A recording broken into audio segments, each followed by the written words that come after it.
Hello, mortals, and welcome to another vloggy thing. It's a follow-up to my Nariel versus Canada post. And I'm recording on my phone, and I've had to lean it on my computer, and that's why everything looks weird and different, and hopefully the sound is better, because I didn't really like the sound from my webcam. Mic is still broken. Yay! Still probably going to be a few weeks for my Grognak videos. That's going to be happening. Yeah. My package came in. It's ripped. Torn open. Someone had cut into it. And the packaging on my cards was also torn open. Log into my email so I can talk to the company who sent it. Face-to-face games. So they can, you know, yell at Canada Post for me, since I've already yelled at Canada Post. Great company. So I bought a bunch of cards from them. An entire deck, actually. It's a Boros deck that my buddy created that I tweaked a bit to fit things in. Anyways, they sent me a custom token. You can buy these on their site, too. This is not a sponsored video, by the way. But yeah. I adore this card. That's just... That's going into my collection. That is... I just get a kick out of it.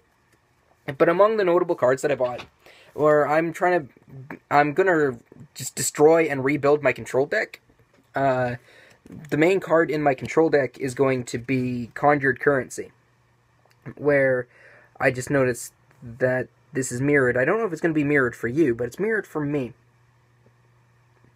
Where, what's it say? Yeah, at the beginning of your upkeep, you may exchange control of Conjured Currency and target permanent you neither own nor control. So that way then I can just have a control deck where someone goes, haha, I got a big scary monster, and I have that card on the field, and I just go, haha, your big scary monster is mine. The idea behind that deck is I'm also then going to have, like, return target permanent to your hand, so I can take this, take it back from them, so they can't use it against me in case I have creatures in the deck. It's still completely under construction. It's still just in the thoughting stage? Yeah, still in the thinking and planning stage. I'm just going to delete those emails. Let's see.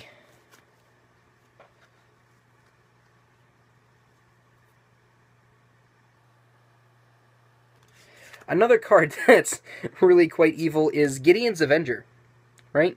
So whenever a creature an opponent controls becomes tapped, put a +1/+1 counter on it. That's evil. And that's why I like it. Let's put you back in there.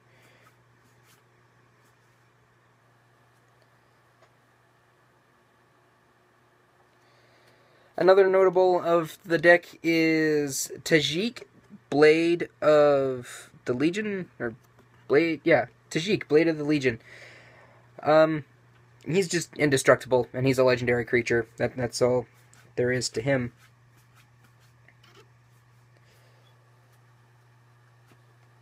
Of course, a staple in this deck is the Boros Guildgate, which is a red-blue mana land thing.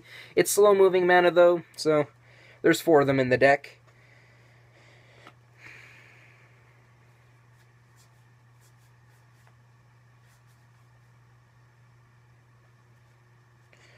Of course, with this deck, it relies on having a lot of creatures onto the field. So an example of this is the Boros Elite. There's 4 of them in the deck.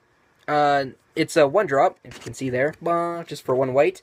And it has, like, Battalion. Whenever Boros Elite and at least 2 other creatures attack, Boros Elite gets +2/+2 until end of turn.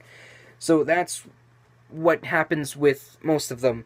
Now, I sprung for a shiny card. Shiny. Arrows of Justice. Usually when I spring for a shiny card, it's only like 25 cents more. Ta-da! I think that just does, yeah, deals 4 damage to target attacking or blocking creature. Just so you know. Oh, this one. Spark Trooper.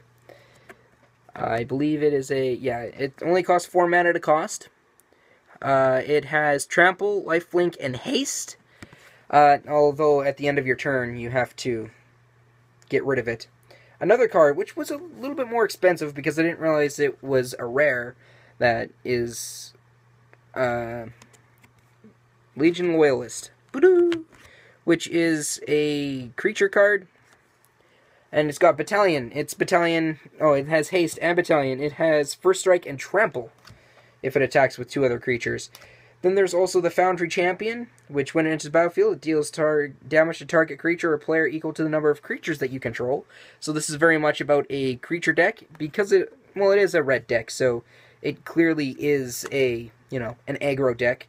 Then of course, if you haven't figured out by now, I really like Angels. So here's the main focus of the deck is Firemane Avenger. If that will focus. Yes? No?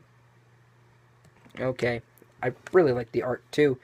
So it's whenever this and 2 other creatures attack, Firemane Avenger deals 3 damage to target creature and or player, and I gain 3 life.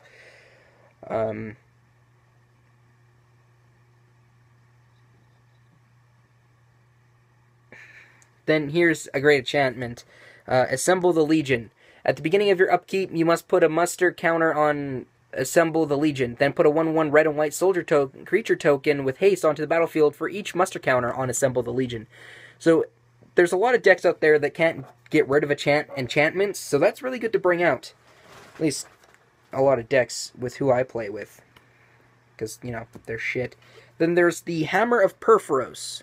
A legendary enchantment artifact.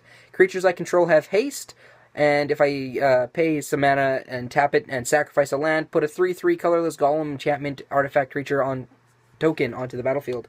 I have 2 of those. And then there's the Gift of Immortality. Enchant creature. When an enchanted creature dies, return that card to the battlefield under its owner's control. Return Gift of Immortality to the battlefield attached to that creature at the beginning of the next end step. So I can use this to make any creature invincible. But again, exiling it will make it go. Now, there was Sacred Foundry that was in the deck that my friend made, but I can't afford Sacred Foundry considering they're like $40 a piece. $80 if you have the foil. Like, he has a foil. So I replace it with Needle Spires, which isn't a shock land, but it also has, for 2 mana and, for 2 generic and 1 white, 1 red, it becomes a 2/1 red and white elemental creature with double strike until end of turn, and it's also still a land. It's slow moving, sure, but you know what? It still works. Yeah, so that's my Boros deck. I left out talking about most of the commons and uncommons. However, there will be a link in the description below to my deck on tappedout.net if you want to dive into and see what it is all about. Leave a couple of comments telling me how stupid my deck is or how brilliant it is. And you can do that over at tappedout.net. Of course, if you don't have an account at tappedout.net, you won't be able to leave a comment, but you can leave one down below in the description. Yeah, I'm just really excited to have these cards because you know what? I'm not buying any freaking fracking anything with my money except for that mic for like the next 4 or 5 paychecks. Don't you love debt? University, ladies and gentlemen, and taxes.